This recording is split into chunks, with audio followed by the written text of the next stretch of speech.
You're about to listen to TADPOG. Tyler and Dave play old games. It's a comedy video game podcast. We would like to stress that the hosts are not experts and are really just very crass commentators. Seriously, this is an explicit podcast that happens to talk about video games sometimes. So please enjoy this pretty okay podcast with Tyler and Dave.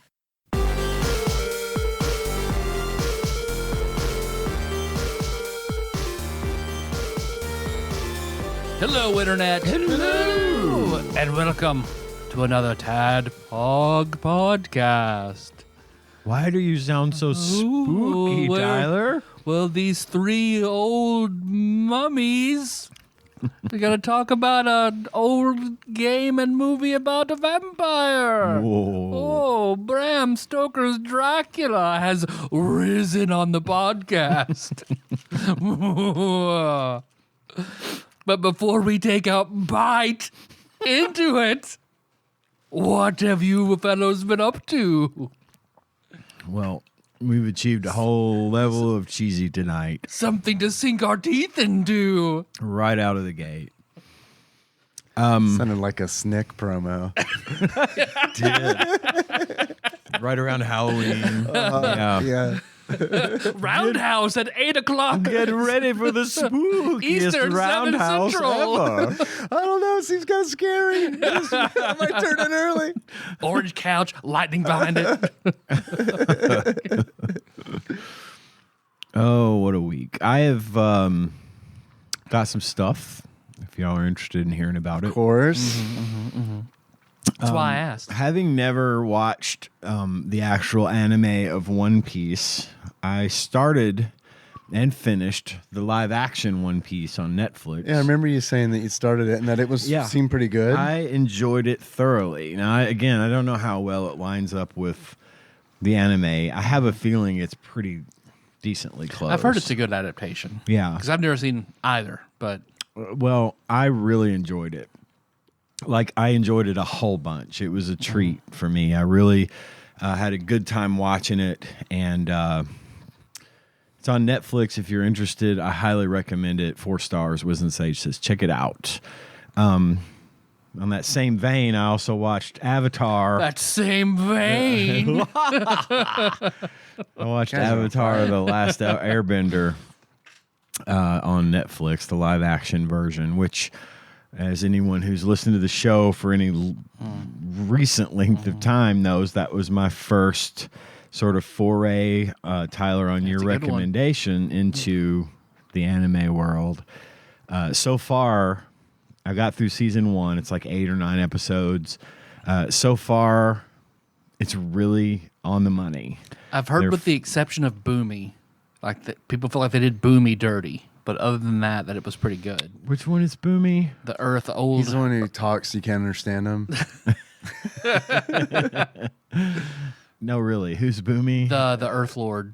The old Earth Lord. Oh, right. Like I was Aang's spelling friend it as a wrong kid. in my head. The king of Ba Sing Se. No, it's not Ba Sing Se. It's Osama or Oshama or Oshamu or something. Osama, where? My God. No, we found that guy. I got him. We got him. We got him, folks. But Maybe. they did sort of. That Didn't was make it back here. That was a little bit of a divergence, and what was neat about the story was, in the cartoon they find it opens with them finding Aang in the ice. In this, they actually open with what happened to trap Aang into the ice. Okay. Which is a neat little thing to add in there. Yeah. And it's basically following the story. The casting is spot on. Everyone that they picked to be the characters that they are playing was the right choice. Particularly, Sokka's always been my favorite. I was nervous about Sokka, about the casting for that. The guy they got to be him in the show, doing a great job. The first season only covers up to the attack by the Fire Kingdom on the Water Kingdom, the Northern Water Tribe, and then it stops. They've said season 2 and 3 are coming. they're guaranteed. We'll see. We know how Netflix And that was close can to the end be. of book 1 when they were on the boat. Yeah, and there was a lot of stuff I think that they had to sort of gloss over and hurry through, but nothing mission critical. They've stayed true to the form, in my opinion. I think it's a really good adaptation. I enjoyed it a great deal. But Daniel Day Kim is Ozai. Yes. Okay, so I read that he has been in every iteration. Oh, is so that he's right? Ozai in the live action. He was, I forget who he was the voice of in anime, and in the shitty M. Night Shyamalan movie, he was also in. Oh, is that right? I did not know that. You can't have an avatar without Daniel Day Kim. Well, he is an excellent Ozai. Or Jen from Lost, for anybody else who doesn't know who I'm talking about. Yeah. I do now. Azula. Perfect. I think they did a really good job. That'd be a hard one to cast. Casting Azula. At first, you think this girl's not nearly ruthless enough. You know, you kind of get the impression now she's not going to be as cutthroat and ruthless, and then she proves that theory wrong. She's really living up to the Azula. How was Iroh? Iroh being the most important character. Spot fucking on. Okay, love it. Really enjoy Uncle Iroh. They better do Leaves in the Grass. They better fucking do it. Well, I don't know about all that, but I can tell you so far they've done a good job. We haven't met Toph yet because Leaves in the Grass, Leaves in the Wind. His song to his son. That's what I'm talking about. I don't think they've done that yet. Yeah, they better. But they do make reference to his son a lot, and you know. But we haven't met Toph yet because they have not gotten to Ba Sing Se. Yeah, it's like way later on. Yeah, so I'm interested to see where that goes and who they cast to play Toph and everything else. But anyway, once again, I got to give this one also a 4-star rating. Wisdom Sage says, check it out. Even if you aren't into Avatar, if you don't know anything about it, this is a good one to watch to give you the broad strokes. And if you really like it, then it could, warrant jumping into the anime and watching the show from the Nickelodeon show from back in the day. But yeah, I liked it a lot. It's on Netflix? It's on Netflix. All episodes available right now. It goes pretty quick. They're about an hour each. But hopefully they'll get that next season out soon and get that done, because I'm really looking forward to it. And I'm also looking extremely forward to the next season of One Piece. I want that to be out soon too, because I was surprised at how much I liked that one. So continuing with some stuff. The Overwatch Cowboy Bebop crossover is tomorrow or a week ago, if depending on when you're hearing this. They dropped a trailer for it. It's been in the Discord. I think Big Dick Pie Baker posted it. Oh, yeah, I saw that. And he scooped me hard on it. I was just in the wrong channel. I was like posting it to be all cool, like a couple of days ago or a few days ago, like, hey, there's a teaser trailer for the Cowboy Bebop crossover. I saw that. I saw you post. Yeah, I posted it in general. He had already posted it like 4 hours earlier in the new video game section, which I always forget about. But I don't care. It's my channel. I can do what I want. Anyway. Hell yeah. Hell yeah. So anyway, that's tomorrow. We found out who's who. 316. Ash is going to be Faye. Of course, Cassidy is going to be Spike. Dave, you called it. Hammond, Wrecking Ball is going to be Ein, and Sombra is going to be Ed. And so it looks really good. The skins look really cool, and I'm definitely going to buy them because I'm terrible with money, and I don't make good choices. Hell yeah. Hell yeah. There's that. And then I've read a little thing today, or I saw a little thing today on YouTube that Multiversus is coming back. Oh, no shit. Really? The final, that apparently, what we were in before was a beta. I don't believe it. I believe that you saw this. But No, it's real. It is. I'm shocked myself. The same developer and publisher was like, yeah, we're done. Yeah, they were like, Thanks for testing everybody. This sure beta. has been fun, hasn't it? And we thought, we all thought, well, that's All right, we finished it. that's a done deal. We made all the money. Coming back May 28th. We listened to player feedback. We're making the needed adjustments, and we're launching it for real in May. It's so stupid. A year later. It's so stupid. Why not make the changes? I don't know. I don't know. They were being suggested. I don't know what the fucking I wanna deal know is. the story. I do. Maybe the go away and come back thing was what they were gambling on. Okay, hey guys, remember Multiverses? And Yeah, how make a awesome that was? splash. Remember, it's me, your old pal, Multiverses. Yeah. I'm back in POG form. Remember Gizmo and his little car? God.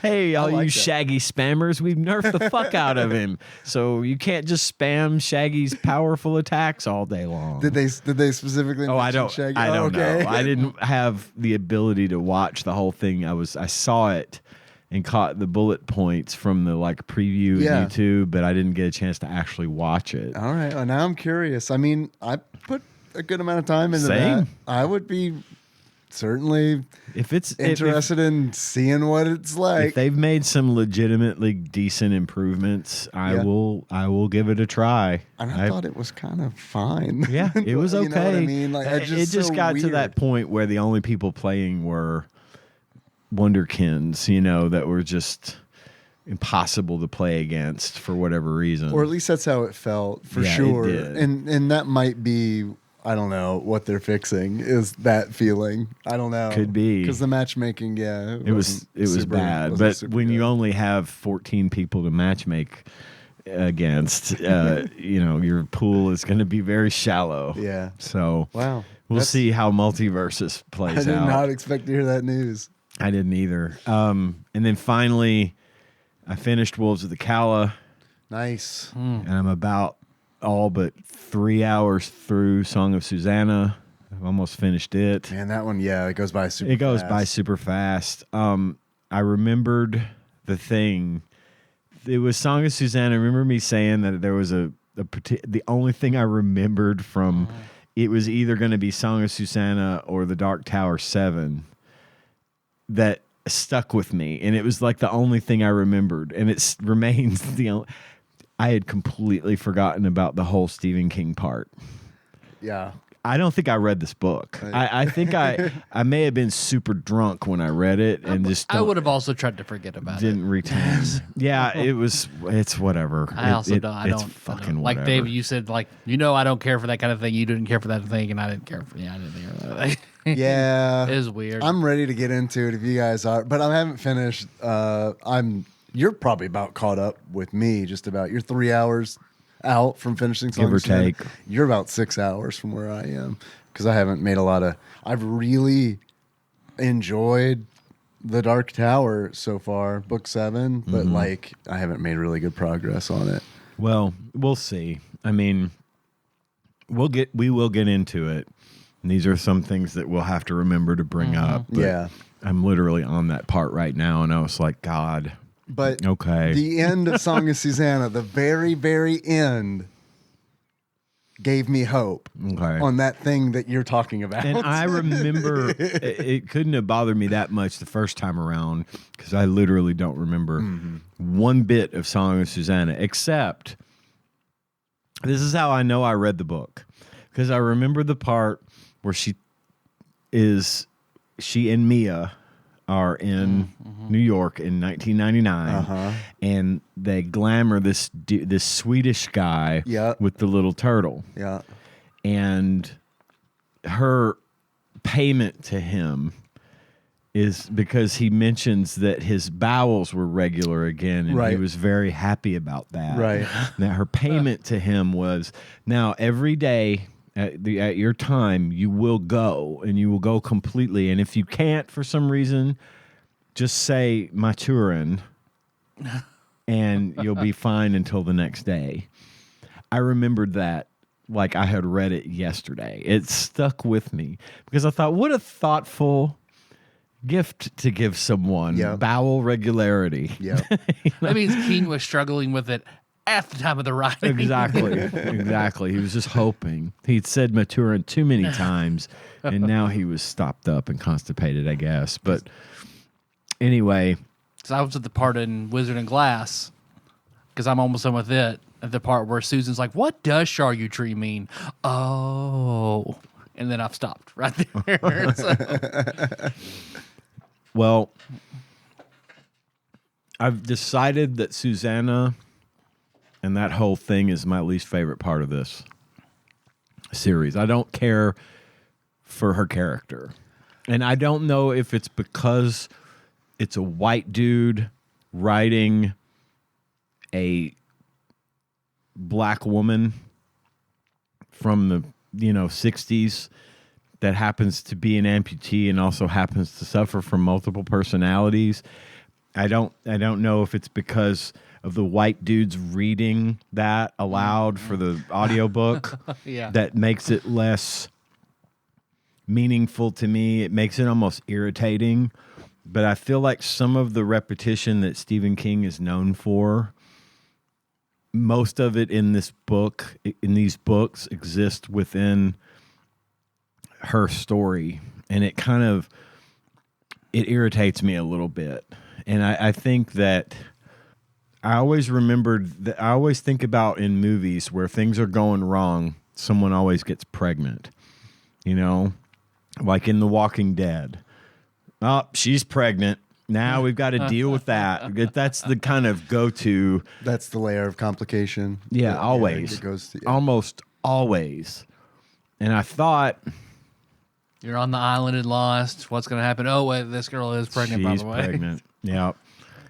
We got a complication, and it's always that. And I feel like where this is going and the way that they explained her pregnancy kind of sealed the deal for me that there was a lot that could have been left out, and it still have been an effective story. It's just, for me, I'm not particularly fond of Detta, Odetta, Susanna, Mia. It's just not my... I don't like the way she's written. I believe that her character is important, and her part in Wolves of the Calla with the sisters... That was badass. And when she's fighting and when she's showing, doing what she's supposed to be doing and slinging guns, that's fucking great. I love that shit. I do not like the way she's written for most of her character. And I think it's just the fact that I don't know how much research Stephen King did. I don't know who he consulted. And if Detta is just supposed to be Susanna, Detta, Odetta are supposed to be caricatures. I think that's what I took away from it, because there's a point in, I think it's the drawing of the three, where it's like, because it was bothering me too. I was like, holy shit, this is like pretty fucking racist. It's offensive. It? And then like there's something in the drawing of the three that is along the lines of, someone says something to her, I can't remember what, something happens where it's like, they're not even talking like a real person. You're talking like a stereotype from like a bad movie or something. Yeah, because like Susanna even calls Detta the trumped up version or the fake version. So I feel like that's just one of those, because reading the Dark Tower series, there have been several things that have been like, this bothers me. But I don't know anything about like his writing process for the Dark Tower. I don't know anything about that. But you didn't read it. You didn't read it in Song of Susanna.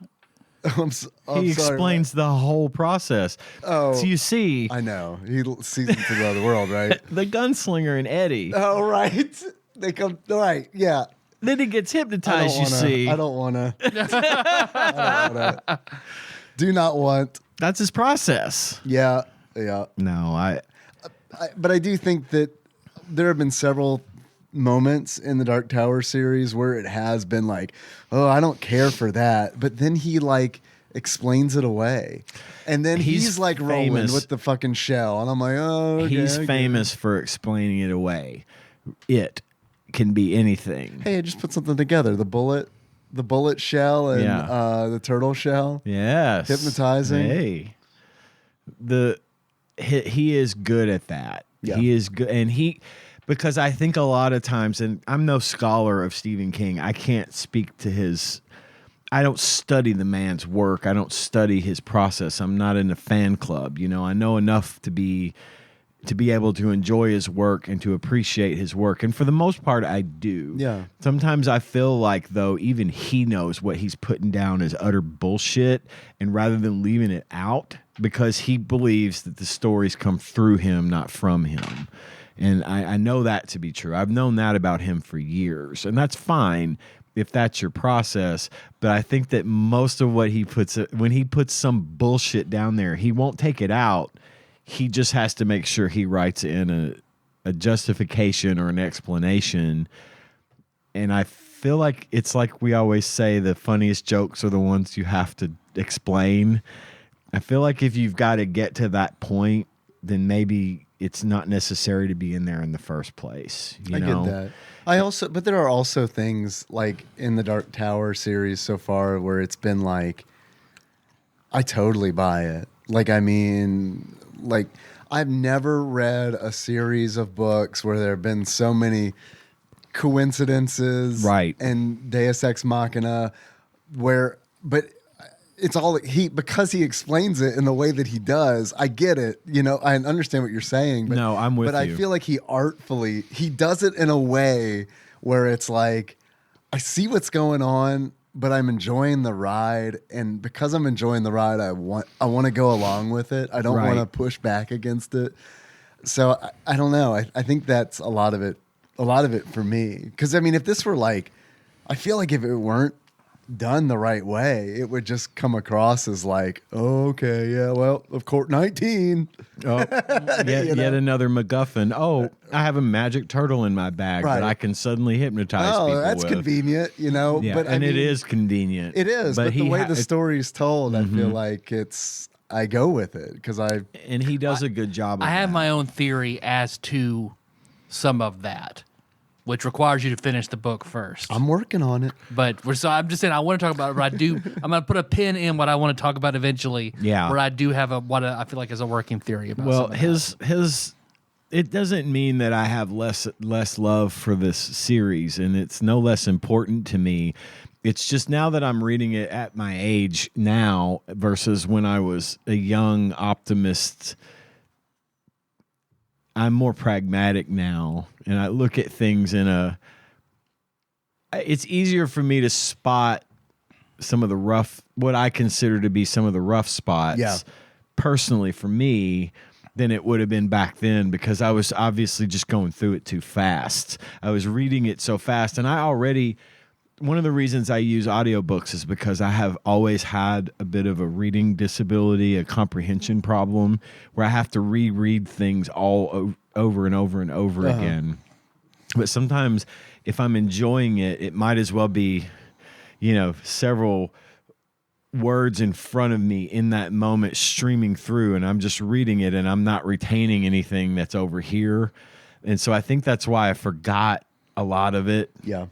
Because I was so eager and so wanting to move on to the next and the next and the next that I wasn't taking the time to soak it up. So now, even in Stephen King's epilogue of Wolves of the Calla, he talks about Frank Muller and the accident that's made him unable to continue reading the books. Yeah. Which was sweet, by the way, because he said totally. he said all the money from that book was going to go into this foundation and to help him pay his medical bills and stuff. And but he was talking about how he would use the audiobooks as a way to prepare himself to write the next book, because audio forces you to pay attention. Audio forces you to hear every word. You're not skimming. You're not flipping through. You're not skipping to the end. You've got a linear path you're going to follow. I see when I was listening to that, I was thinking, he doesn't have a cell phone. True. Well, he referred to the tapes. He referred to the stacks of audiobook tapes. Because I heard that, and I was like, there have been plenty of times I've been listening to the book and also fucking around on my phone and been like, what just happened? Wait, Yeah. what? There'll be a big I think reveal. he means in the way that when you're listening, right? You had to go to And the you're- Cracker Barrel and borrow the tapes and then return them at the next Cracker Barrel. Right. So you pay attention.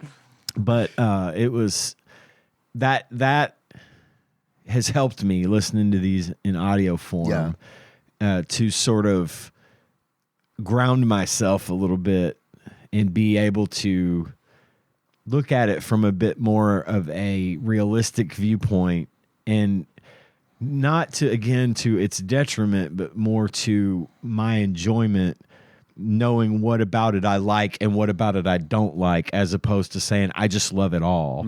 I can pick out things. I'm like, well, I wasn't terribly fond of this, or I didn't care for that. But as a whole, it doesn't hurt my enjoyment, nor its meaning to me in my life. I know listeners to this show that are like that, so I get it. Yeah, Yeah. yeah, exactly. It's been mixed for me too, but overall so far I've really enjoyed it. The 7th book threw me off because like I love how it starts and it's very exciting, but it's also one of those where it's like, and here's a bunch of new shit you've never fucking heard about Right. all at once, and it's like I get it, but it's also a little bit of it's like, man, it would have been, and maybe if I go back and re-listen, I'll catch things here and there. It's like, oh, the bird-headed people, okay, you know, Right. but I don't know. I'm not going to do that. Maybe I won't. My first takeaway was like, oh, okay, all right. I mean, I buy it. Sure. It's a little. Yeah, it's your world, bro. Whatever, man. But all of a sudden, it just seemed like all of a sudden it's like, here's a bunch of races. It's like, if it's just humans, man, now it's. I watched Lord of the Rings yesterday, so here are a bunch of races. Yeah, I realized that I need. Oh, and I drew a map. And in the audiobook, we're going to talk about the map. I mean, but like I said, I was on board. It's like, there's a warthog guy. Sure. Okay. All right. Yeah. And so what I also realized was what I had forgotten about, and what I realized was that the movie, The Dark Tower, basically the reason it's as bad, well, there's several reasons for why it's as bad as it is. When you're finished, I would like for us to watch this movie. Oh yeah, I want to watch it for sure. But what it does, and it's easier for me to explain this to you now, and I hadn't realized this, but what it does is it takes basically this. When you find out in Wolves of the Calla what's going on in Thunderclap and why the kids are being taken, that shit is what the movie's about. Okay. From that point, basically forward, the breakers and all that kind of stuff. That's really the whole thing. Okay. And there's little bits and pieces of the other books in there, but they really just kind of grabbed onto that.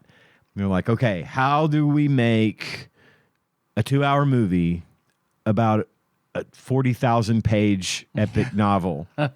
Right. Well, we could just do this part. Okay. Well, What's the climax? All right, do that. yeah, exactly.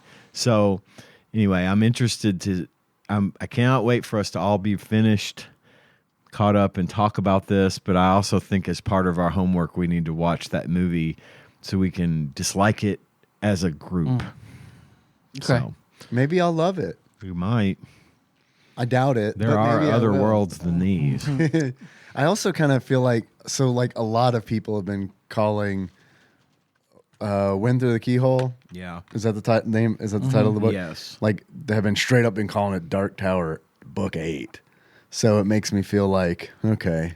I felt like before I felt like that's optional, but now I kind of feel like, okay, I probably need to read that. I'm going going to go through that one again as well. Yeah, okay.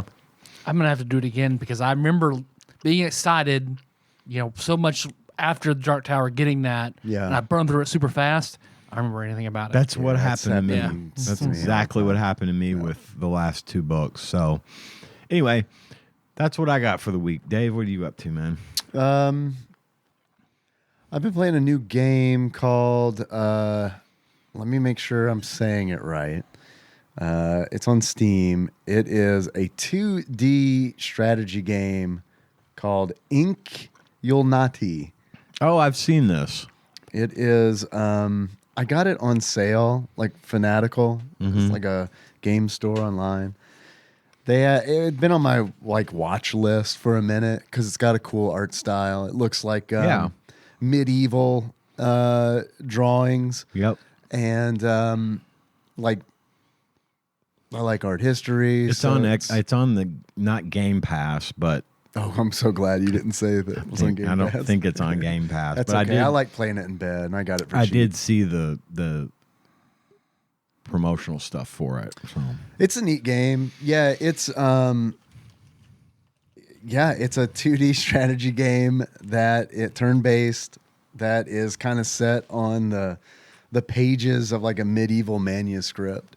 Like it's in the margins where, historically there would be these crazy illustrations, So, and it's all done in that style. It's a pretty good representation of it. Your units are things like rabbit with spear, and cat bishop and stuff like that. And they're all done in in that art style. And different animals have different traits. Like rabbits are pious; they always pray after their turn. So they'll gain like a halo, which grants them like +1 accuracy and stuff like that. The way the mechanics kind of work against each other is neat because like any unit that attacks a cat bishop is labeled a heretic. And so those who are holy will deal additional damage to heretics. It's cool. It's neat. I don't know how long exactly it is. I feel like I've been playing it for like 3 hours. It's got an extensive tutorial. I might not finish it, but it's something I can see myself picking up, putting down, picking up, putting down kind of deal. Yeah. Nice. I've been playing on the deck. It works okay, but you can tell that it was designed to be like mouse and keyboard. Yeah. Just for like selecting units and stuff. And I do feel like it probably would be smoother that way. Touch screen. Does it have a touch screen interface thing that you can use? Probably. I never mess with that. I probably should, but I never do. I feel weird touching that screen. I know, I do too. It's not like my phone. It's different. No, I know exactly what you mean. So I don't know what that is, but I played a little Baldur's Gate 3 with some cousins that I caught up with at the funeral, and right. Hopefully that was my first experience doing it multiplayer. We had someone in the group who was completely new to the game. That was fun. I stripped down like immediately. And then we just started making all the NPCs in the game naked. And then, so that was fun. I like that. Can you just do that, or do you have to? They made the NPCs naked, so I don't know. Yeah. I mean, you can just do it. You don't have to run like a mod or anything. Oh, okay. Yeah, I made my guy naked because I thought it was funny. And then it turns out it is funny when everybody's naked and fucking flopping around during fights. Greek style. All right. That's right. Yeah. It's not easy for a man to fight naked. That's what I've heard. Anyway. That's what I've heard. Yeah, in the Leaning Tower of Pisa. Yep. So I tried that throwing barbarian build, but we didn't get far enough where I could like start doing feats and stuff. But I had heard about a fun way to play it is to play a barbarian that takes the tavern brawler feat. So you just pick people up essentially and throw them. Nice. Yeah. I need to play it eventually. It's a good game. I haven't finished it. It's one of those where it's like, I don't know if I will or not. But I put a lot of time into it, and I don't mind I had this conversation with one of my cousins. It's like he's put way more time in it than I have, and it's just he'll play, start a new character, want to play something, play a different character, I'll start a new character, play, then want to change again. So I don't know. I feel like that's kind of a legitimate way to play the game. I've got it. I just haven't spent any real time with it. I mean, I've been meaning to, but life gets in the way. It do be like that. Akira Toriyama died. I heard. Yeah. Yeah. It's sad. Yeah. I saw a really cool TikTok about that where it went through and showed all the different tributes that other anime creators and artists have put That's out cool. there for him. I thought that was really neat. There was a vigil in Final Fantasy 14. Oh, really? Yeah, the community does stuff like that. I mean, it wasn't like a Square Enix official thing, Right. But I mean, I don't know. There's some pretty good communities in that game. Yeah, I've been playing that still. My crafters are just working on those boys, working on them jobs. Oh, yeah. Slow going, but I mean, I haven't really put any money into it, which is nice. So just a lot of crafting jobs. Yeah. I'm doing them simultaneously, so I don't have to juggle gear. You know, it's there's a lot of them. God, I hated all that shit. Final Fantasy 11 mule characters and having to log in and out and send and fuck. Yeah, you've got a pretty. I mean, compared to 11, 14 gives you a pretty expansive inventory. Yeah. So that helps, but I mean, it fills up. You know. Oh I mean, yeah. It fills up because there's like they give you more expansive inventory, but there's more stuff that you need. You know. Because what all you had was like started off with 60 slots in 11. Yeah, it's crazy. I know. And then you had to buy more, upgrade your Mog house, get blah, blah, blah, bigger bag, blah, blah, blah. Still not even remotely close to enough. Yeah. Yeah, that's kind of how I've been feeling in 14, just because it's like I have so many crafting materials and so many like pieces of gear that I need. But whatever. It's been fun. They've got this cool system where it's like every day your grand company, which is kind of like a faction, will post a provision or supply that they need from each like crafting job. And if you craft it, you don't even have to craft it. If you just bring them that thing, you can buy it off the market board for all they care, you know. And some people sell that stuff, and you get a certain amount of XP and then bonus XP if it's HQ, and it's a cool system. That's how I've been doing it. It's probably super slow, but it's a manageable way to like, oh, let me check and see what the things are, and then I'll just make those things and turn them in and get, you know, a decent chunk of experience. Yeah. You turn some of that stuff in, and it's like, I gained like 3 levels in Culinarian from like 43 to 46. Hell yeah, just from one man. turn in. I mean, it's worth doing, I feel like. And apparently you can make a little money selling the stuff, you know, for that day. Right. I haven't looked personally because So, I good. just make the stuff. I like making the stuff. Yeah. That's kind of it. I mean, I watched Dracula. I played Dracula. Yep. Hell. Yeah. No. just hell. Hell. Hey, Hell. Yep. So I did those things. What about you? I started streaming Earthbound. I saw that. Yeah, that was the that- no rocket. No bottle rockets. Yeah. It's so far I've been enjoying it very much. Because Chris was still figuring out how to fix my save. It was time to stream, so I just streamed Earthbound, and then he fixed my Final Fantasy, and I was like, "Ugh, but I'm really enjoying Earthbound. So let's finish Earthbound, then we'll go back." Yeah. So I've just been doing trying to do one session per town, because my first session I did all of Onet. Yeah. Second stream all of Tucson. Next stream all of 3. Next stream all of Fourside. So making pretty good progress. So far, it's been nice not... Because I think I'm to the point where maybe I can get big bottle rockets. They're not really that... They're good, but they're not awesome till you get multi-bottle rockets. So once I hit Scaraba, where you would buy it, then I feel like it's going to be a very different game for me. Yeah. But now, still using no bottle rockets at all and trying to make sure I keep track of Jeff's IQ and what he can fix and what items. That's been interesting and fun. That's been very different. And of course, not grinding at all. I'm just playing through. Yeah. It's also, interesting. So, no, I'm really enjoying that. And that's about it. Besides work's work. So, Yeah, work is work for sure. yep. So, I mean, I don't know. Do you guys want to do something else? Or we want to do movie and game talk because I imagine, I don't know. We have a lot. I don't know how much to say about the game, but plenty to say about the movie.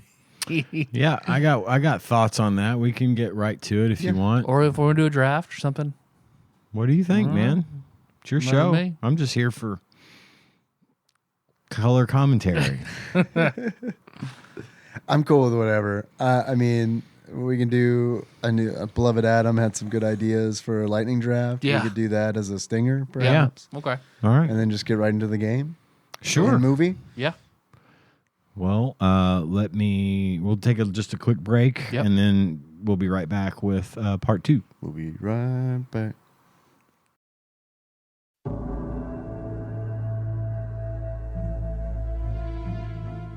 Here occurred the frightening and shocking history of Prince Dracula and the woman he loved. I have crossed oceans of time to find you. Ja, Dracula. There's a sinister, darker side to him. I find irresistible. I have never met any man with such a passion for life. He is unlike any man. What are you? Vampires do exist. This one we fight, this one we face. Can take on many forms. He is both young and old. He can appear as mist, as vapor, as the fog. And he can vanish at will. The power of his evil desire has no end. You've got to go to him. And you've got to love him. She is a willing recruit and devoted disciple. She is the devil's concubine. Join me in eternal life. Your salvation is his destruction. I want to be what you are. I want to see what you see. I want to love what you love. Take me away from all this death.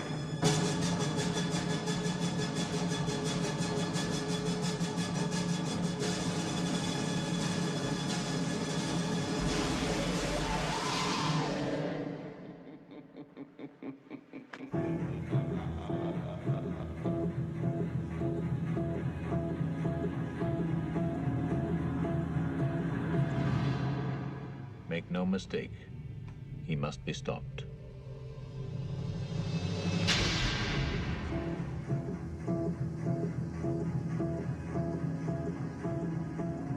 And now for the game talk.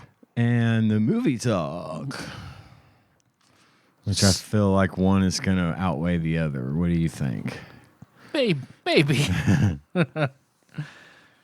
So, Bram Stoker's Dracula.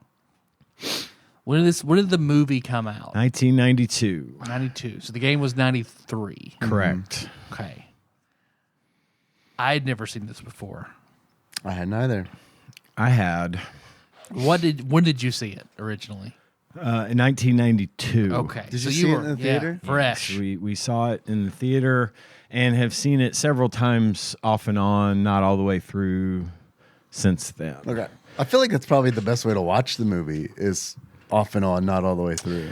Yeah, I have thoughts. I Me have too. thoughts. What were your initial viewing walking out of the theater? You remember what you thought? I couldn't get past some of the cringe. It's cringe? It's a little cringe at times. It's very stylized and dated, and it's like it's a period piece, but it's so 90s. It's sickening, and I seriously, at the time, I could not get past Keanu Reeves' terrible British accent. I remember hearing that a lot as a kid. I remember hearing that complaint. He gave it his best. I love Keanu, and I'm not gonna shit on anything. There's been some of this stuff that he's done that I haven't liked. That's okay, but that was the thing that I remembered being the most annoying. I read an interview he did recently where he said that he and Winona Ryder are probably actually married and have been for 30 years now in the eyes of God, because they got married in a real church with a real priest, did the whole full real ceremony, everything. So he's like, probably in the Greek Orthodox God's eyes, we've been married for 30 years now. Possibly. So for those of you that don't know, this is the 1992 Francis Ford Coppola telling of the classic tale of Dracula, as written he by. was involved until the end credits, and I was like, "Really?" Yeah. Yep. And it's Is that Nick Cage's dad? He did this? Okay. Which makes it so great that he plays Dracula in Renfield. so I have a list. Okay. And it's one of my long countdown lists. So I feel like this is a good place to start. Yeah, yes, and we can perfect. Love it. run with this. It's been a minute. So, Bram Stoker's Dracula, the 1992 Francis Ford Coppola take on Bram Stoker's definitive vampire story.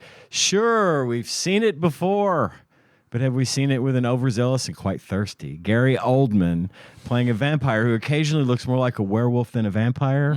I think not. Vidal Sassoon vampire. So today's TADPOG totals include, but are not limited to, and take notes so we can discuss after, because I got to run with this. 9 breasts, 1 sentient shadow, 1 bad English accent, Keanu Reeves, 1 not quite as bad but still bad English accented, Winona Ryder, 1 sheer nightgown with nothing under it, clad Winona Ryder running down steps against the wind. I highly recommend this part. 1 sheer nightgown with nothing under it, clad Winona Ryder submitting to a vampire. 1 fake Gary Oldman nipple. 1 razor-licking vampire, 1 insane asylum-bound legal assistant named Renfield, 1 Last Voyage of the Demeter. If you haven't seen the 2023 film of the same title, streaming now on Hulu, I highly recommend it. Do you, Kenneth? 1 Hopkins Van Helsing, 1 White Wolf, who is a very good boy, a hedge maze thunderstorm vampire rape, 1 late 19th century adult movie theater, a vampire cucking, 1 insane asylum doctor who will eventually go on to have aspirations of total world domination. This is played by Richard E. Grant in Hudson Hawk. He plays the villain in Hudson Hawk, and his big line is total world domination. 1 obligatory redheaded vampire concubine, top hats as far as the eye can see, blood vomit, iron stake kata, head chopped off kata, fire kata, and prison bar kata. That is my TADPOG totals list for Bram Stoker's Dracula. Nice. I got a hot take on this one. Yeah. I found myself actually really liking this movie upon this viewing. Really? I had been predisposed to hating it. I did sit and watch from beginning to end.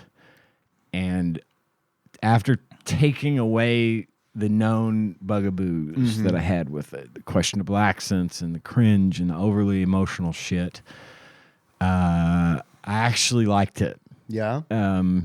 Yeah, I did. And it was nice to say that, because when you strip away some of the Titanic-esque garbage, it's not a bad movie. It's just it was a little overly 90s for me. It was a little, they were trying too hard, and I think they didn't need to. They had a good story to work with, and they maybe could have toned down some of the cringe a little, but overall, I did enjoy it this time, and that was a surprise to me after having hated on it for so many years. Yeah. For once in my life, I agree with Roger Ebert. For the reasons why I liked it and then some. And I'm giving it a solid 3 stars. Wiz and Sage says check it out. I'm surprised. Yep, I am too. I was too. I thought it was a really boring movie. It was. I could see that. It could be boring. But I did think that a lot of it, I didn't get a lot of cringe from it, honestly. The razor licking, that was a little like, to me, that's the pinnacle of the cringe for me. It was, at least. But I mean, I thought there were a lot of cool looking things in this movie. The sets were amazing. I think visually, there's a lot of interesting stuff. I think the shadow looks super dated and stupid. But I think the whole movie was supposed to pay homage. You're right. It was supposed to it was Peter Pan. pay homage to the old Dracula movies. Yeah. I think it was supposed to have some of that in there because those old Dracula movies were like that. I could see that, but also like I was impressed by a lot of the effects. So because a lot of the practical effects in the movie I thought were really good and like really haunting. Because when Nikki and I got done watching it, I was like, what year did this come out? And it's like, fuck, 1992. Some of that stuff looked really, really good. Like when you first see Dracula in like wolf form and like, not when you first see him, but, and he's like hunched over and he's got like those blue eyes. That's fucking creepy as shit, It is. man. It And really it's like, is. that's creepier to me. Maybe it's because I'm 42 years old, but it's creepier to me to see it that way as opposed to, oh, well, that's CG. No, You know? the It's practical effects made the difference there. You're right. and I think there's some really good practical effects. I mean, I agree. There is some cringe. Well, speaking of, there's one more thing I wanted to add into my list. I forgot a section because I had too many spaces between the end of my list and the beginning of the next section. Yeah. TADPOG bingo card nominations go out to Anthony Hopkins as Van Helsing for saying something like, yeah, she was in great pain. Then we cut off her head, drove a stake through her heart and burned it, and then she found peace. Also to Dracula, also to Dracula himself, they say you are a man of good taste. For Lord Arthur Holmwood, played by Cary Elwes, the Princess Bride fame. Last week he wanted to marry her. Now he wants to have her committed. And finally, As they did back then. take That's me fine. away from all this death. Winona Ryder as Mina. Yeah. Yeah, throw those on your bingo cards and smoke them. Tom Waits as Renfield. I thought that was pretty. I thought that Fuck was yes. pretty awesome. Fuck Amazing. yes. Amazing. I like Tom Waits. I've seen Tom He Waits went- in 2 acting roles, and I thoroughly enjoyed them both. What was the other? It was the movie Heath Ledger's last movie, Oh, okay. where he's the devil. The Devil? The Devil? The devil. The Fruits of the Devil. I can't remember it now. It's not Mr. Megorium's Wonder Emporium. I thought is it was, but it's not. It's got a weird title like that though. Oh, I it's just something like googled that, Oh, and it's a okay. different movie. Okay. But that is what I also thought it was that. Okay. So, But it was in that vein. Yeah. Okay, weird, surreal kind of thing. Yeah, Okay. because Heath Ledger shot half of the movie, so all the more surreal scenes, other actors that were his friends pick up the roles Okay. and play them to finish out the movie. Tanya Jude could, Law, Tanya Johnny could have Depp. told you who it was, the name of it immediately. I had to She's go a see it huge in the fan. theater because James Livingston was all about it. He loves Tom Waits. He would have saw it for Tom Waits. So, and I had no idea who Tom Waits was before James wanted me to see that movie. Okay. So, Thought he was a good Renfield. yeah. Very good, Ren. I like Absolutely, he I like was. seeing him in the movie. Master. Mm-hmm. It's good shit. And yeah, man, I think there's some really good scenes in this movie, but I was super bored for a lot of it. I really was. I was like struggling think with a lot of it. I think maybe they let a lot of the legend of the story tell itself, which didn't move the plot along fast enough, and it felt kind of disjointed at times, like, you know. The Imaginarium of Dr. Parnassus. There you go. There we go. I remember. Sounds hearing like about that one. another movie that, like, The Simpsons would have created, a title of a movie that The Simpsons would have come up with. I don't regret watching the movie. I don't know if I would straight up recommend it, but it was. Yeah, I mean, it was worth watching. I agree. It was worth watching. It's one of those. Is like you're not going to have as bad a time maybe as I thought. It's an Oscar-winning movie, right? It won like 3 Oscars, I think. Oh, did it? I can't remember. No idea. Because I thought I remembered where it was nominated for like a bunch and won like 3. But Melissa and I watched this, and I was my first play my freshman year of high school. I was in a play called 7 Brides of Dracula. And because I was in that play as Dr. Seward is the only reason I could even start to follow the plot of this movie. Because I do feel like it was super segmented, very hard to follow. The plots where it would drop you off and pick back up were big, vast in between. And Melissa was like, what the fuck just happened? I was like, well, he does only because I did the play and know the basic premise that it's trying to follow. Could I even do anything? I rolled in really wanting to like it. I was like, oh, this is schlocky. Okay, I'm going to like it. But started off high and started to taper off and then caught back up a little bit and then tapered off. So I fall into, okay, I'm glad I watched it. I'm glad I have this under my belt. It is worth, I think it's worth the experience. Melissa, of course, as a woman, the whole time was like, oh yeah, gotta have a random tit there. How much longer to another? Oh, yep, another random tit. Cool. Random, nonsensical tit just out there. I don't think they're nonsensical at all. And once again, Winona Ryder in sheer nightgown, running down the steps. I couldn't believe that. In a Don't strong have a problem wind. with that part. It's Highly what's her name? The recommended. redheaded girl. redhead. Yeah. Oh, well, yeah. Highly recommend that scene. Just watch I couldn't it. believe it. I really couldn't either. I didn't even remember it. And I was like, dear God, Yeah, I couldn't Winona believe it. rocking that nightgown. This was 4 years after Beetlejuice. 3 years, 4 years. Something like that, I think. I can look that up, but I have other answers for you, Tyler. Okay. It won an Academy Award for Best Costume Design, As it should. That's Best fair. Makeup and Hairstyling, Also fair. and Best Sound Editing. Okay. And then it won the Saturn Award, which I didn't even know what a Saturn Award is, for Best Director for Francis Ford Coppola. Saturn Award for Best Costume That's Design. his own foundation. Probably. And Fotogramas de Plata for Best Foreign Film. So that was its list of awards. It won the awards that it should have won. That's fair. The Academy Awards, anyway. I thought Gary Oldman as Dracula, while it was...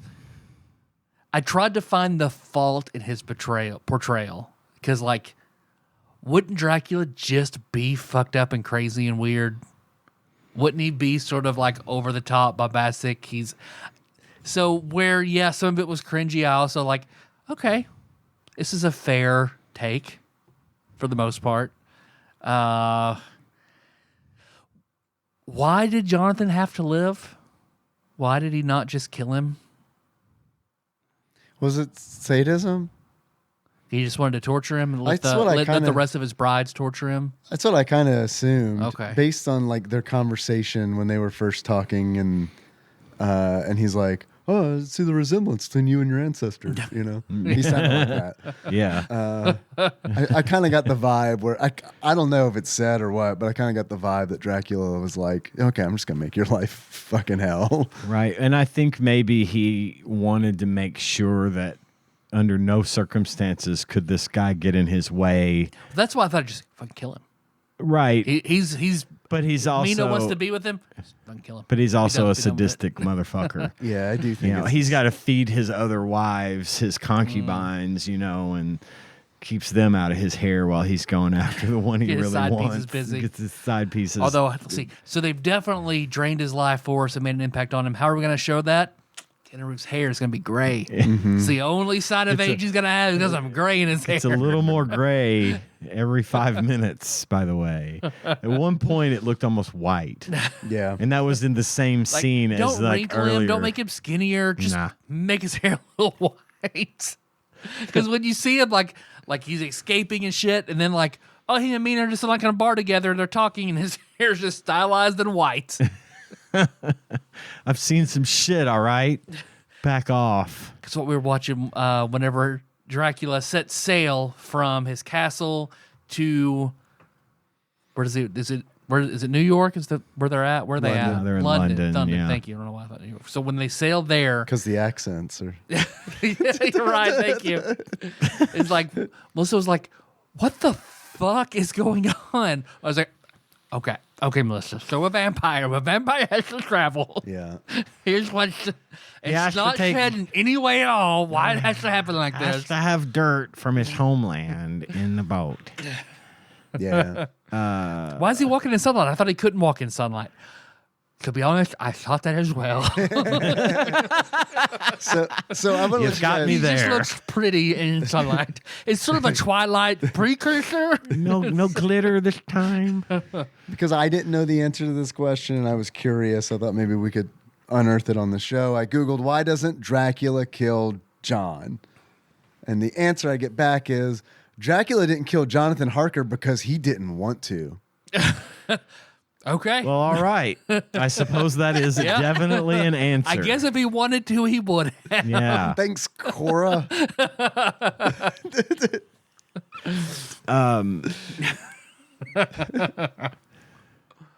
It was something I was going to mention. Oh, was it whenever Mina and her friend are walking in the garden, just like laughing and kind of teasing? And I was like, oh, didn't you and your girl cousins, like, did you just play like this all the time?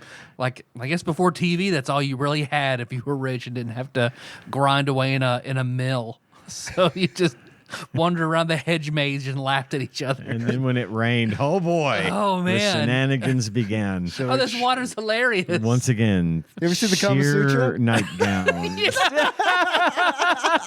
They're scandalized by it. I did that just last night. No, What, you didn't. Doggy style? In my dreams. It's one of those where it's Yeah. like, it really makes me wonder, like, you know, like that ain't. I didn't have to read the Kama Sutra to figure that out. You know what I mean? Like, It feels like it comes kind of naturally at some right? point. Yeah. Yeah. But they're proper English ladies. They don't think about such things. They don't know about such debauchery. You're right. Even though what's her name's teasing 3 different dudes at the same time. Nothing. Not gonna do it. Tex Never with thought his of big it. Bowie knife. Tex. You mean Wyatt Earp And then or Cassidy from Overwatch? I honestly believe that Cassidy from Overwatch was styled after the guy from Dracula. Might even be the same voice. I don't know. That would be and great. then a Would Dr. be. Seward who's addicted to morphine. Just that one random scene where he's shooting up. No, he's got the morphine. tourniquet in his hand, in his mouth, his teeth. The thunderstorm is raging.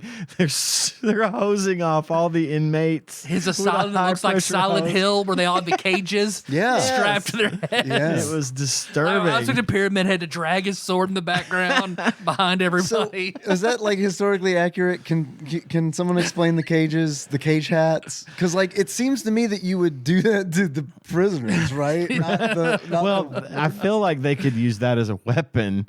Yeah. You know, and they're like spear people. I don't know. and maybe. then, but I say that, but the one guy who's not wearing them gets his fucking neck. Yeah. See? You only make that mistake once. Fuck! I should have worn my cage I hat. left it at home.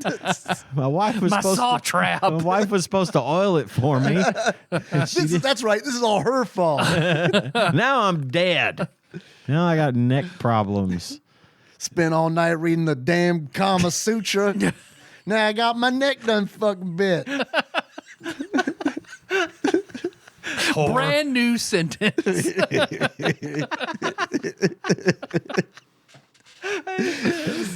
It's never been uttered. Now my neck's all done got bit. Because what does it Melissa say? Like whenever suddenly you see Dracula in London, he's like, is he cosplaying as Johnny Depp? Oh my God. Or Jamiroquai. I don't know. It's just like, come on with the top hat. It's like he's got to have and the glasses. The tallest top hat and the tiniest glasses. Yeah. He looks like the lead singer Counting Crows or something. I don't know.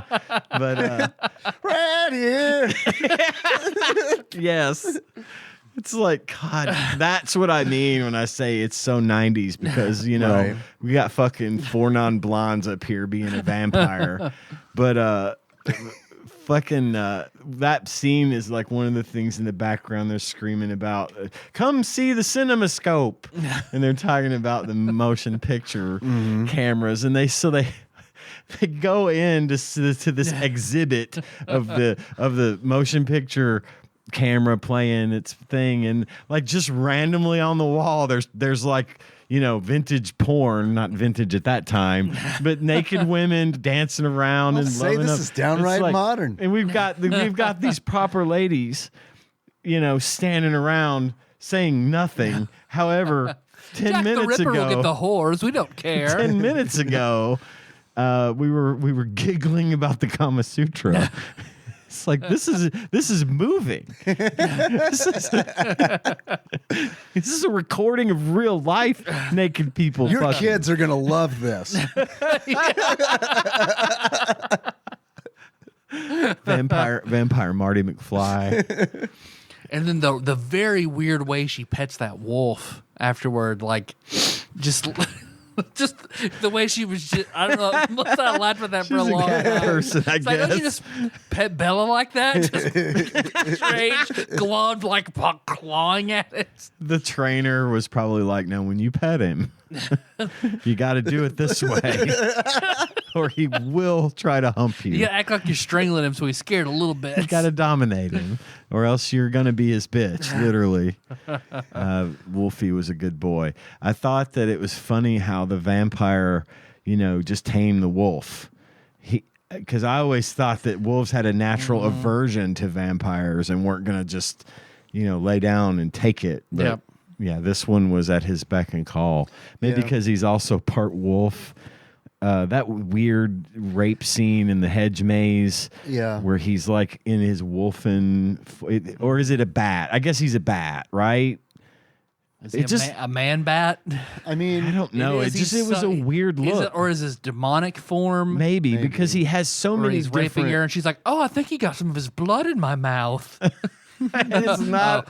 It's not the blood in your mouth you need to be worried it's a about. euphemism. Yeah. I read it in the In Kama Sutra. 1992, they couldn't be a rated R movie and say, "You came in my pussy, Dracula."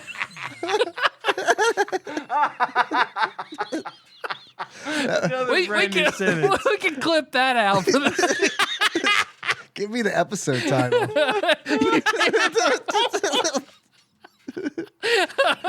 Apple's not gonna like it. No, they're not gonna like it.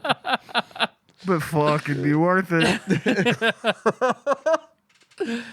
That's good shit. she just got my pussy drink. Shit, I told you to Dracula's pull cream out. pie surprise. They don't even have Hey, birth I've seen control that. yet. Oh God. They had birth control. It just Crocodile dung. wasn't pretty. Yeah. Moon tea. Moonflower tea. Yeah. Oh boy. And then what's her name's whole transformation as she slid, call in Van Helsing, figure out what's going on. Did you So I guys guess like he's Anthony Hopkins as Van Helsing? I did. I thought I liked his. interesting. It was interesting. I like his directness again with the line that he says. Did she find peace? Oh yeah, after we cut off her head and anointed her with holy water and burned her, then she found some peace. Yeah, I know. Yeah, she was in a great deal of pain. I like that. Very German of him. Yeah. That was a very German thing to say, and I think he did okay. I thought it was. I didn't expect you to be the comic relief either. No, I didn't either. Yeah, it was strange. And the scene where he's got Winona, when he's got Mia waiting for Dracula to get back to That the was castle. weird. Yeah, don't you want And this? she seduces him, and it was weird seeing Winona Ryder being seductive because that's not generally what she's known for. And I don't know how to feel. I don't know how to feel about it. But the fact that she was seducing Anthony Hopkins at the time makes me feel not good. It was weird. I get it. Yeah. Don't you want me, Grandpa Monster? Come on. Don't you want me, Hannibal? And then the scene, what was it? Whenever Jonathan finds the three brides and they're calling to him in the blankets and the blankets start moving and shit. Yeah. I thought that was like, okay, that's well done. Yeah, I liked that. And then Melissa was like, oh, I bet they're random tits. Oh, yep, random tits. Yeah. That scene was weirdly reminiscent of a scene from another Keanu Reeves movie. Speed. No. Point Break. No. The one where he was in it with Al Pacino. The Devil's Advocate. Yeah, there was similar scenes in that. That, like the right above the bed scene. That was kind of a thing. It's a really memorable scene from that movie. I want to rewatch that. Is there a Devil's Advocate video game? Yeah. It would be like Phoenix Wright. Only with I'd play that. demons and vampires. You play shit. the Mexican gangster trying to get back to his wife before the guy fucks her in the ass. What else about this movie? I guess I wish I would have liked to have seen a little bit more once the friend transformed, but makeup, costume design, great. I liked her death scene. Yeah, when they that was creepy as fuck. I thought she was a good vampire. Totally. Better vampire than she was a human. Yeah, agreed. She was like it was like that over the topness that she was doing early was now warranted, right? Because she was a freakish, lord of the undead concubine. Yeah, I like that scene a lot. Well, we were all three trying to fuck her, and now she's dead. So let's just keep killing more shit together, fellas. Now we're a team. We're all Eskimo brothers that are in it. Let's go.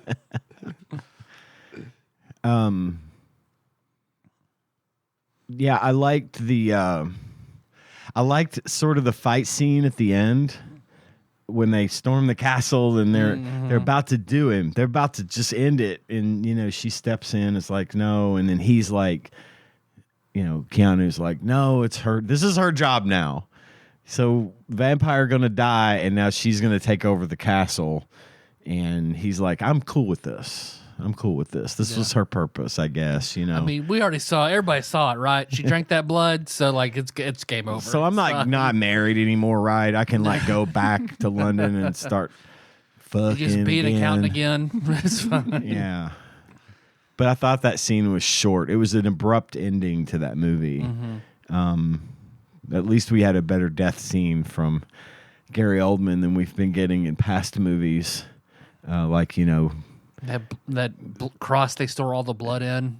Yeah. Just full of it.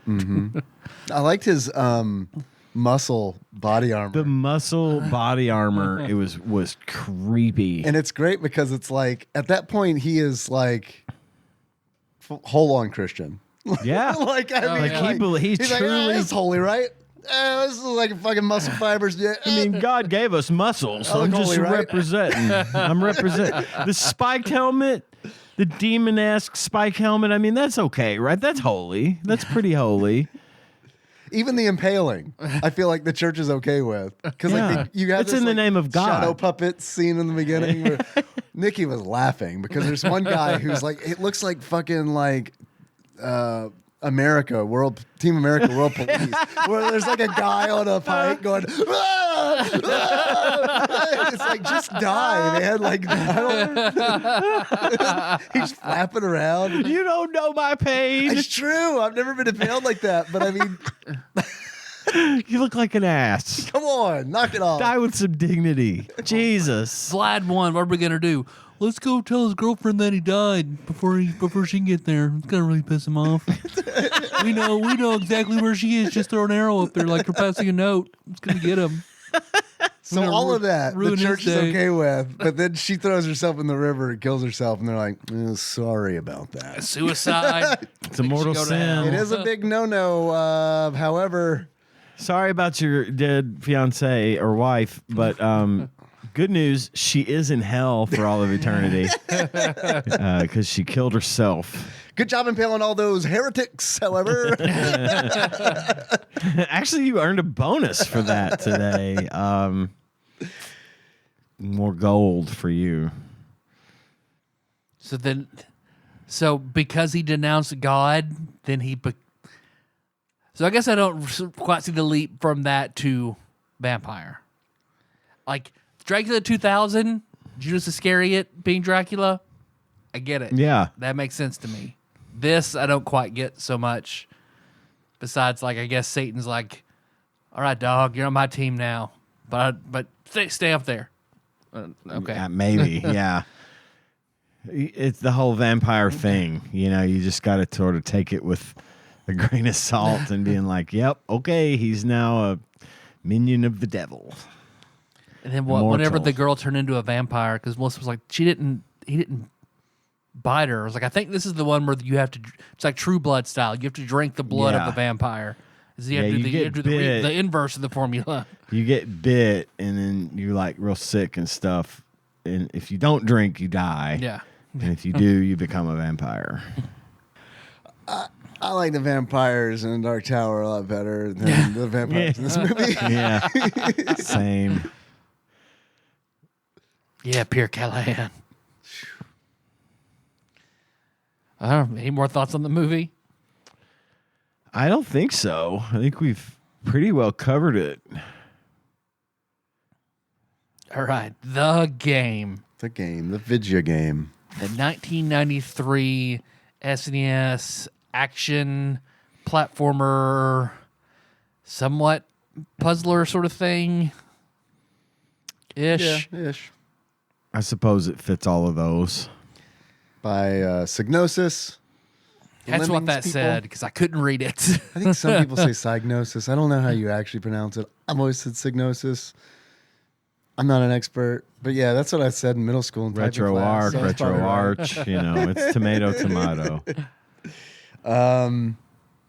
Yeah, this is a video game about the movie, kinda. You play as John, And that's it. you platform through small levels, That all look relatively the same. very similar. You start out with super tiny dagger. Letter opener. And then someone dreams up a sword for you. Someone dreams of sword. That I believe is Van Helsing. I'm not positive. Okay. He swings his sword like you're using the hose to water your lawn. He does. Yeah, it's super low. He swings low all the time. Might need some dynamite. Might need some dynamite. You do get some secondary weapons like dynamite and stakes that you And a can throw. rifle. There's a rifle. There are boss fights. There are boss fights. They're not. I don't feel like they were designed very well, but they do exist. Nope.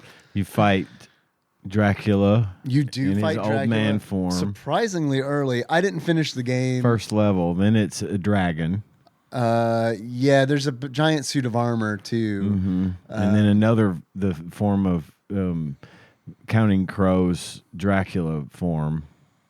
Yeah, Dracula. Where he Yeah, zips Count back Is and that who forth. that Count was? Depula. I didn't Count know. Depula, thanks. I like that, actually. Because I was like, am I fighting Renfield? I don't know who I'm fighting. I really had no. It's a giant person. Yeah, it's his In a top bowler. hat form of Dracula from the city scene in the movie. That was stupid. yeah. That was stupid. Very And also stupid. a boss battle where it's like, I feel like the epitome of poor design. I did not know how to beat this boss because he's super fast, takes up the entire screen, and touches you and kills you essentially. Right. So I'm like, I don't know what the fuck. I died like 4 times. I was like, what if I just take one step over to the left? Can he reach me? No. Now you can now I'm end it. invincible. Yeah. It's like Shadow Link, where you crouch in the corner and he can't get you. You just slash your sword till he's dead. Yeah. And then he goes from the hardest boss in the game to literally the easiest boss in the game just by like stepping to the left once. Yeah. It's bad. It's bad. It's really bad. The boss fights did feel especially tacked on. Even to the rest of the level, I didn't think the game was that great. But the boss fights felt especially strange. Yeah, absolutely. They tacked on is a good way to put it. I do feel like, I don't know the development history of this game, but it does feel like they showed it to somebody, and that somebody was like, "Oh, it's pretty short, dog. When you put like bosses in it." Yeah. You know, like, we don't know. Like, oh, how about giant top hat Dracula? Okay, we'll do that, I guess, in a day. Bipedal dragon? Okay. Yeah, all right. What color? Beige. Well, you do them any color, it really hurts the resale value. Yeah, exactly. Costs more than sure a red dragon. Right before, you never know you're getting into a boss fight until you're about to fall into it, and it pauses. Yeah. And you freeze in Warning. midair. It says beware. Beware, that's in right. tiny little freaky spidery script in the dead center of the screen at the top. Like green jelly, Beware. Maximum Carnage, like a similar Yeah. font. Yeah. Beware. Only tiny. And yeah, beware. Boss fight ahead. No frames of like invincibility or None. knockback. So like you Oh. run into an enemy, you just dead. You're dead. Which is why that dagger really sucks. The first level, I didn't finish this game, but like the first level's super harder than the second, third, fourth, and fifth. Yeah. Up to the 10th. Because it's like, Yeah. Tyler's right. You get hit, there's like no frames of invulnerability. It's you get hit and you get caught. And it's like, okay, Yeah, get my 'cause that 6 health potions. Skeletal are gone. horse just like ran into me till I was dead. It was just A dog. A fucking dog killed me. Yeah. Like very first go at this. I died to a dog. Yeah, rats- because the rats despite can kill how you pretty low easily. Yeah. he swings, you still have to squat down to hit the dogs. You got to jump to hit the bats. Yeah. I like the skeleton army. I feel like this game could have been Army of Darkness, the game, and no one would have known the difference. I think there is an Army of Darkness game. there is. It was sent to us, so we didn't play it, so we had to send it back. Is it a Super Nintendo game? No. No. No. It's a It's like PlayStation. is it PlayStation 2, maybe? Those skeleton warriors looked very much like the ones from Army of Darkness. Yeah, good and call. He looks like, Ash from Evil Dead. The sprites for John Harker or whatever. Mm-hmm. It was very and yeah, the level design was garbage. Yeah, it's. I mean, I liked how they had like an arrow that telling told you where to go, which way to go. what That was direction to handy. go. Yeah, and it's not like straight up like telling you exactly where to go. Just in the it's general Yeah, that was area, nice. yeah. I agree. The music was fine. I thought Yeah. the sound was Didn't have okay. any problem with Yeah, the it's music fine. or sound. That weird sort of I'm dreaming up weapons for you thing, where you find Van Helsing or whoever. I assume he it is. just imagines a sword, and then you got to go back into the level to get it. Right. That was a dynamic, strangely enough, that we've seen before. It was in. I had it. I didn't write it down because I figured I'd remember it. In another Super Nintendo game. Yes, it was. It was another cinematic platformer. Oh, it was RoboCop 3, where the weapon would appear on the few levels down after you like encounter somebody. Yeah. They would think of the weapon, or they would tell you that this is the weapon you want, and then you turn around and go all the way back down to the bottom of the level, and it would be there waiting for you. I thought that was a weird. It's weird that it happens at all. It's Yeah. weirder that it's been in 2 of the games that lightning we've struck covered. twice. Yeah, because before that I'd never seen it. Now I'd seen it twice. Forgot about that. So yeah, weird. here's what I thought about that. In Bram Stoker's Dracula, I thought they were just doing it to make the levels play longer because Yeah. they're really small. The Yeah. levels are really small, which on one hand is nice because you got to find stuff, and I don't really want to find stuff in a big level. Right. I mean, some people might. My personal preference, smaller the better. It's Right. great. But yeah, Some when women you- prefer the smaller levels. that's right. So I hear. Sometimes it's just the right fit. So that's what I Big felt levels like. hurt.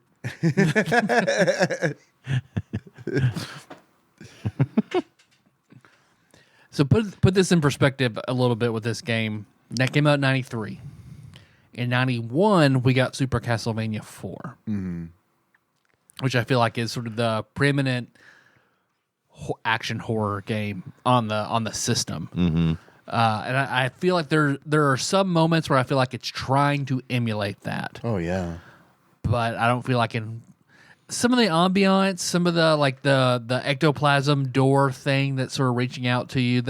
There's some kind of creepy things, but overall I feel like it fails to emulate Castlevania. Like, oh yeah, it doesn't come nearly as close as it could have. I mean, you can't give Harker a whip, clearly, Right. but I like that there was a bunch of checkpoints that you could, because there were places where you were going to die, and not a bad idea to have a checkpoint. And they're obvious because you have to activate hit them. And then I liked, however, at the beginning, you could pick how many lives you wanted and how hard, and the button mapping and stuff. So that was a nice addition. Just, hey, we're going to give you choice. That was nice. But yeah, I like that. I think that it's stupid that the health potions that track your HP are black against the black background. I mean, it's fucking crazy. It's like, make it like red or yellow, or any like color, literally any color that I can see. That's just not some contrast. but they're inkwells because he's an accountant. And then there's so many times there's just like I have no idea what my health is because I can see a potion, but I can't tell if there's. I can see a bottle. I can't tell if there's potion in it or not. Right. Yeah, that was a terrible idea. And the load times between the levels were insanely long. It felt like it took a really long time for the levels to load up because each level it would show a page in a book. Oh yeah. But it would you would beat a boss and then it would go to black, and then just sort of like 3, maybe 4 or 5 seconds later, with nothing else on the screen, then it would finally load up and move on. Dude, I like that book business though. That was neat. I thought it was cool. Because it zooms it shows in. you the level on the page. Yeah. That might be some of the best. Honestly, I think it might be some of the best Mode 7 I've seen on the system. Like most creative use of Mode 7. Sure. To like transition you from an illustration in a book to the level. I thought that was neat. That was a neat effect. I forgot what I was going to say. Oh, I remember this game was, I had forgotten about where I'd heard about it before, which it was kind of infamous on the Angry Video Game Nerd because he covered this very, very early on. And he beat it, and at the end, when it's doing the credits, there's a credit to a guy who it looks like his name is Fred Fucks. Yeah. Even if you don't beat the game, when you game over, it rolls credits. Yeah. And yeah, I saw Fred Fucks. Fred Fucks. he's playing. He's like, okay, so Christopher Coppola and Fred Fucks. Who the hell is Fred Fucks? It's pronounced Fuchs. It's Fuchs. Yes, it is. But in cursive. But in cursive, so it looks like Fred Fuchs. We said good things, bad things. Is there a point where it kind of lost you? It was pretty much immediately. I found it boring. It is. That's probably the way to encapsulate it. It's kind of boring. The levels were very repetitive. They were very similar. The boss battles weren't any fun. There was nothing that you had to do to be creative. It's just a hack and slash, get through. There were a few Cat Mario moments where you would just like be walking and then just like a spear.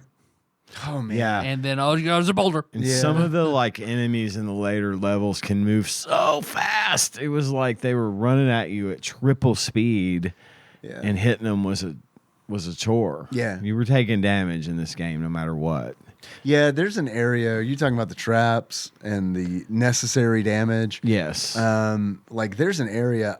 I don't know how you're supposed to get by it, but there's an area where I encountered a hallway that had like these giant swords that would come out from the top and the bottom, and there's like 6 total of them. I have no idea how you're supposed to get around them. I finally just got through them just by having full health and rushing. I watched a long play, and that's how they did it too. So I don't know. And not even a speed run, like someone trying to actually do it right. Yeah, you just took a bunch of fuck ton of damage. That's weird. I mean, yeah, shitty. Yeah, it is. And I don't really. I mean, recall a lot of like easy ways to like get your health back. You Yeah, can find an out of the way occasionally- potion sometimes, but The extra lives were like hidden behind these And those cracked me ridiculously up. long hidden walls. Like you'd go through a wall where there's no indication, which I mean it's hidden. Sure, it's so, hidden. but you keep going left and left and left. And here we are in a tiny room with a little paper doll I of know yourself. those crack me up because Yeah, they're they like were just tiny bouncing. versions of your, of your sprite. Yes, it is crazy. Yeah. I did like how they handled Dracula's wives in the game. I thought it was annoying, but I also thought it was interesting that they included them in the game where it's like, That was a cool boss, actually. That was one of the better bosses. where they just encircle Yeah. you and fly around. Yeah. It was the most dynamic, I should say. I wouldn't say good, but it was at least more entertaining was to it watch. duck and swing? I was like or take a jump step and back and slash swing. and just get. The thing is, you didn't have to kill all three of them. You hit any of the three, and the same health meter would just keep going down. So it wasn't any really more challenging than the other bosses. There's just slightly more to it than it's everyone just a little more else. to it. Yeah. Yeah. You guys have any achievements? I had a couple, a few. My first achievement is take me away from all this death. And to get take me away from all this death, give up and quit playing before even getting through the first level. Hey, I've got that one too. I entitled it BS Dracula. All right. My next achievement is John Harker 4 Parabellum. If you want peace, prepare for war. And if to get this, you escape the castle without dying, fighting your way out, John Wick style. My last achievement is I'm thinking dynamite. And to get I'm thinking dynamite, claim all the weapons the guy dreams up. That's it. I've only got two. One of which is BS Dracula, which is to quit playing the game at the first level. Yeah. And the second one is paying the Vincent price. In order to unlock paying the Vincent price, you just buy the game, complete in box. Okay. Yeah. Mint Mint, and card. untouched, all in the plastic. Words, I don't know. Frozen in carbonite. Graded. Yeah. Graded. 9.6. Yeah. Verified. I've got two. First one, stay out of it, Van Helsing. You've unlocked, stay out of it, Van Helsing. When he dreams up the sword, fuck him. Walk in that room, the wall corridor behind him, leave the level. Fuck it.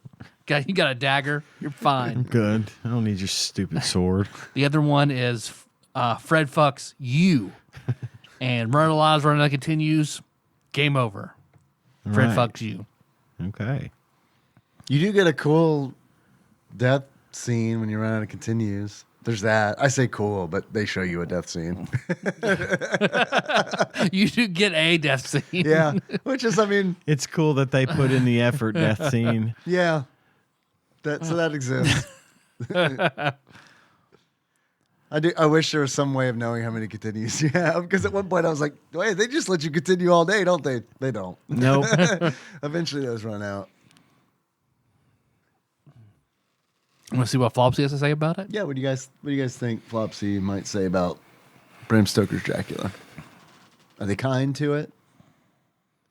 Probably a little more kind than they should be, considering it was based on a hit movie.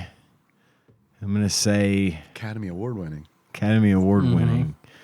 Makes the price go up. I'm going to say 3 stars and uncommon. 3 stars, uncommon. What do you think, Tyler? 2.5 stars, common. 2.5 stars, common. I haven't seen this one yet in Flopsy, so I can play. I think that this game is not bad enough for them to really scale it. I agree with that 3-star rating. I think it's going to be common because it's a movie tie-in. Okay. That's the only reason, though. I mean, The only reason I think uncommon is because it was a tie into a movie that was rated R That's and true. had lots of tits and blood. That Makes sense. a lot of That's a good children, point. a lot of younger players aren't Fair going to. assessment. And Psygnosis, I can imagine they wouldn't have as much money to throw around on a console game as Konami might. Right. So yeah, I could see it being uncommon. But I'm going to go with 3 stars common. According to Flopsy, aka the Ultimate Nintendo Guide to the SNES Library 1991 through 1998 by Pat Contry, courtesy of Monster Mold Mike and a mysterious shadowy benefactor, they give Bram Stoker's Dracula 2.5 stars. All right. Availability common. Tyler takes the Tyler got win it. on this Chicken one. dinner. There you go. Got it in one. The reviewer and Flopsy absolutely loved the movie version, so they were excited to play the game. Upon reaching the first boss, Dracula's carriage driver, I was confused to say the least. He was inexplicably gigantic. Yes. They all were. Yeah. I know big boss battles are cool, but come on. The majority of the boss fights had me questioning if Dracula and his minions had gotten a hold of Mario's super mushrooms. So, yeah. How much do you think you guys would pay for it? Under the Or circumstances, some people would pay for it on average. Not you guys specifically. under the circumstances, I'd say $14.95. $14.95.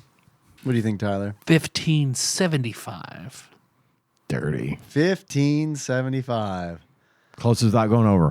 Actual $1. retail value of Bram Stoker's Dracula for the Super Nintendo used on average, according to pricecharting.com at the time of this recording, is $10.25. Ba-dun-da-dun. Is it worth it? Maybe to have in the collection. A $10 bill for a collection piece. Okay. Depends on the shipping. If you can't get free shipping, I'd say no. That reminds me, I have presents for the two of you. Please do not let me forget to give them to you. All right. I would like to give them to you. I finally have both of them. Okay. Tyler, Yes, Dave. if you were to give this game a beard, what beard would give and why? A beard from you ravenously devouring a Bloody Mary. So you have red tomato juice spilling down like some sort of fake vampire beard because it's looks like something, but it's not quite the real thing, like this game was. Ain't nothing like the real thing. Ain't nothing like the real thing. I like it. If Tyler, Yes, Dave. if glasses, why glasses? Which? The very tiny nose spectacles of Count Dracula when he is in London, because just very, very tiny glasses just resting on his nose. So small. Because it's so small. Purely decorative. And he's an ancient, powerful vampire. They're very unnecessary. Much Except like this game. He's just blending in, man. It's like you're literally gonna burn up in the sunshine, man. You need bigger sunglasses than that. At least that's what I always thought. Oh, Melissa and I started watching What We Do in the Shadows. Oh, that's Speaking good of shit. vampires. That was very, so far, very much enjoyed. Did you see the? Did you watch the movie first? No. Okay, the movie's fucking great. Because she was like, okay, this is pretty, this is okay, until we get to the part where Paul Rubens comes back as his Buffy vampire character. Then she stood up and clapped. Okay, all right, changed my mind. Amazing.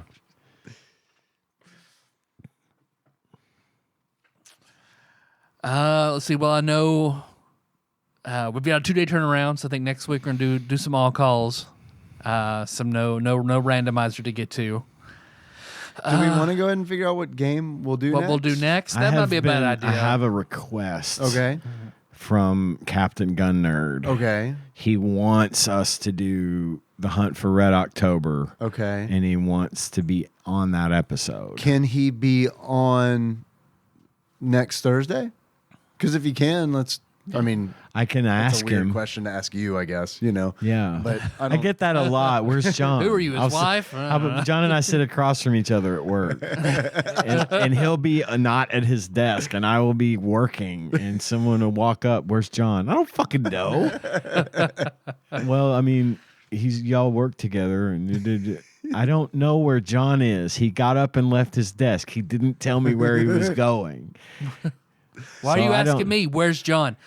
In the bathroom. He's taking a shit. All right. I didn't mean to take you to a bad place. No. I can ask him. I'm gonna start texting you sporadically. Where's John? Where's John? I can ask him tomorrow. when I Messaging see on the him. Discord randomly throughout the day, everybody. Where's John? Now, if he cannot, do you want to have an alternative lined up? Yeah. You want to randomize an alternative? Let's do it. Do we have the list, the movie list? Do we want to make it a movie? Because then we'd have to watch a movie to prepare for him maybe not being here. That is a good point. So we just want to do a regular ass game. Let's figure out if John's going to be here. And We'll leave it. It'll be a surprise to everyone listening after the all-call. 2 weeks from this Thursday. Or no. Well, I'm thinking of airtime. So, yes, 2 weeks. 2 weeks. 2 weeks. 2 weeks. All right. Thanks for listening, everybody. You can find the show on iTunes, not SoundCloud, on Spotify, not Stitcher, all over the goddamn place. Just put in TADPOG, not Tadpole, not TapDog, but TADPOG. Google will still suggest this. It will. But it also suggested that one time I asked, why wasn't Jesse Spano in the Saved by the Bell movie? And it was like, did you mean, why wasn't Jesus in the Saved by the Bell movie? So sometimes Google's stupid. Jesse Spano was not in the Saved by the Bell movie because she did not want to. Yeah. But most importantly, there's that Patreon. We have a Patreon. It's patreon.com/tadpog or pisstasters.com. Taste the piss. And if you'd like to donate money, you can do so at that location. For as little as $1, you can have access to the list of bonus content. And if you continue donating that $1, eventually we'll put more up there. We have some ideas. We're going to take all the Dark Tower talk that we've done so far, And extract it from those episodes, Just loop it together. and then piece it all together, which will actually take more time than actually And then just recording recording it fresh. 2 or 3 So that's- episodes of that. So that's something Unless to think we about. ask Dane to do it. That could be our AI. That could be our AI generated episode talking about the Dark Tower. Okay, out of all of them to do AI, that might actually be the funniest, It might. It might. considering a lot of the subject matter. If I could be voiced by Blaine the Mono, that would be Oh my God! Yes. great. You're right, partner. So there's that, and then we also have a list of executive producers. These are the fine folks that donate $20 or more per month to the show. And I'm going to read that list right now, like I do every week, to show our gratitude. Starting with Usurper Grimm, Plinko Nick Price, Cubicle Monkey, Enthusiast Jeff Miners, Gamebug Prime Nathan Eaton, Matt Gentile, a.k.a. Gentle G, Louisville Correspondent, Princess Consuela, Banana Hammock Flavor Trick, Taryn Dahl, congratulations on your marriage. Pinball Airplane Archmage, Chris Edler, we're sorry you couldn't be on this episode. Sandwich Pope Phil Hawkins, Drinksmith Joey Webster, and Derek Pope Sandwich. Thank you all so much for your exceedingly generous donations. Hell yeah. Hell yeah. Thanks to all of our donors and everyone that gives us money to allow us to keep doing this show because we love doing it, and it's cool to get rewarded for that. At least I think so. Hell yeah. Hell yeah. I'm dying on that hill, I swear to God. And thanks again to Dane, once again, for putting all of our stuff up on YouTube every week so that the people that want to partake in it there can. And that is that. And that's what I think about that. Our theme song is Moves Like More Drive. We do that track from the charts.com. How do you guys want to close it out? As Keanu Reeves from Bram Stoker's Dracula. I already did that one. I'll do it again. Yeah. So until next time. Tropical Capricorn. Budapest. Budapest. I'm writing you to come marry me immediately over here at Dracula's castle. Should be Why no do you have to come problem. over here? I don't know. But make sure you stop in Budapest. On the way. Budapest. TADPOG is hosted and produced by Tyler Holland, Dave Moore, and Ian Chandler, and is available wherever fine podcasts are hosted. Have a question or comment for the hosts? Call us at 270-883-2555 and leave us a voicemail. We'll even play it on the show and respond eventually. Want to send us something? You can do that at TADPOG Studios, care of Nicole Nance, P.O. Box 3785, Paducah, Kentucky 42002. Sick of us doing all the talking? You can join in on the conversation by visiting our Discord at bit.ly/TADPOG Discord or tastethepiss.com. Not many things are truly free these days, but our Discord is, and we'd love to see you there. Our theme song is Moves by Sycamore Drive, and a link to that track can be found at the show notes at tadpog.com. Thanks for listening, and if you haven't already, don't forget to subscribe to our show on your favorite podcasting platform. We'd really appreciate it.